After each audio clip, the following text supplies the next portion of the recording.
خوشبو کا راز جاننے والا خود بھی خوشبودار بن جاتا ہے۔ اللہ کا راز جاننے والا اللہ والا ہو جاتا ہے۔ جیسا سوچو گے ویسا ہی بنو گے۔ تمہارے خیالات ہی تمہاری تقدیر ہے۔ آپ کی اچھی سوچ آپ کے اچھے عمل کی ضمانت ہے۔ علم حاصل کرو تو بہادری بھی سیکھو، ورنہ ڈر تمہیں حق کہنے سے روک دے گا۔ یہ زندگی اللہ کی دی ہوئی ہے، اسی کو راضی کرنے میں گزار دو۔ راہ حق کی تکلیفوں سے نہ گھبراؤ، ایک ایک تکلیف کے پیچھے بڑے بڑے انعامات چھپے ہیں۔ اللہ نے ہمارے عیب چھپا رکھے ہیں، اس پر ہمیں اس کا شکر ادا کرنا چاہیے۔ جو چیز آپ کو سب سے زیادہ جنت میں داخل کرے گی وہ اللہ کا ڈر اور اچھا اخلاق ہے۔ صبر کرنے کے لیے اللہ سے محبت ضروری ہے۔ اللہ سے محبت نہ ہو تو صبر نہیں رہتا، برداشت کہلاتا ہے۔ قیامت کے دن لوگ حساب کتاب میں مبتلا رہیں گے، لیکن صدقہ دینے والے اپنے صدقے کے سائے میں ہوں گے۔ اللہ کے عطا پر شکر، مصیبت پر صبر، غلطی پر ندامت اور گناہ پر توبہ، یہی بزرگی کا راستہ ہے۔ بس وہ ہمارا صبر آزماتا ہے۔ اگر کبھی ایسا لگے کہ تم تھک چکے ہو اور دعا مانگنا بھی مشکل لگے تو اپنے اللہ کے سامنے صرف ہاتھ پھیلا لیا کرو۔ تمہارے پھیلے ہاتھ اس بات کا ثبوت ہے کہ تم رب کائنات کے محتاج ہو، اور میرا اللہ تو خاموشیوں کو بھی سن لیتا ہے۔ اللہ پر یقین کرنے والوں کے لیے کچھ بھی ناممکن نہیں ہے، کیونکہ وہ جانتے ہیں بے شک اللہ ہر چیز پہ قدرت رکھتا ہے۔ تباہی اور بربادی ہے ہر اس شخص کے لیے جو دوسروں کے عیب ڈھونڈتے اور لوگوں کی پیٹھ پیچھے برائیاں کرتے ہیں۔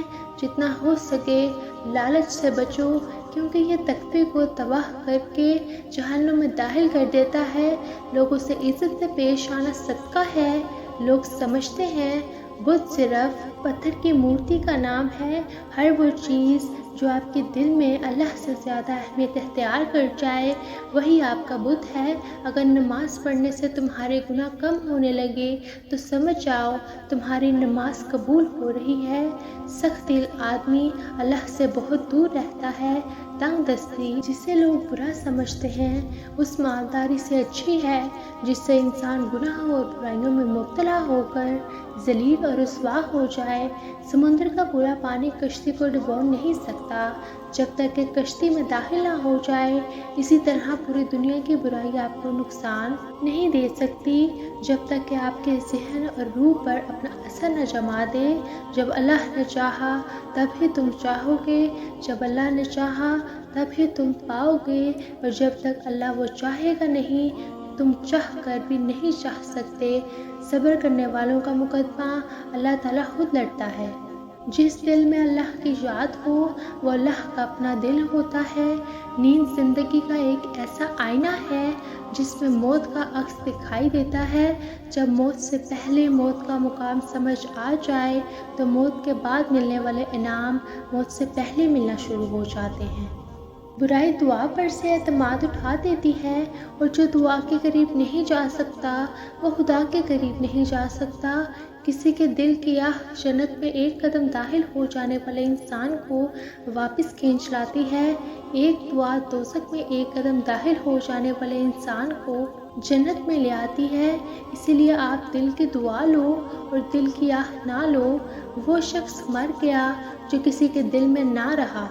ہر طرف سے وسوسوں کے وار، لوگ فکروں میں اضافہ کرنے والے، شیطان مستقبل سے ڈرانے والا، آنکھ آنسو بہانے والی، پر دل مطمئن سا ہے اس بات پر کہ میرا اللہ مجھے کبھی ضائع نہیں ہونے دے گا، کبھی نہیں۔